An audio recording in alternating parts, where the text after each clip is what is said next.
This is one of the worst serial killers since the Second World War. A relatively nondescript man to look at, Niels Hoegel's crimes are anything but. Investigators believe he may have killed hundreds. On Thursday, he was convicted of 85 murders.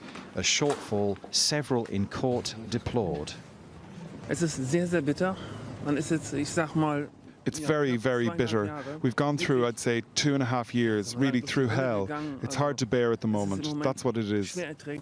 Hoegel first began killing patients after starting work at this hospital in Oldenburg in 1999. Here he would inject patients with drugs to make their hearts stop and then try to resuscitate them. Colleagues called him the resuscitation Rambo because he would manhandle them out of the way so he could get to the sick. But a high death rate among his patients made colleagues suspicious, and he was forced to leave. So in 2003, he moved to work at this hospital in Delmenhorst. 2 years later, a colleague saw him administer a fatal dose of a drug to a patient who died within hours.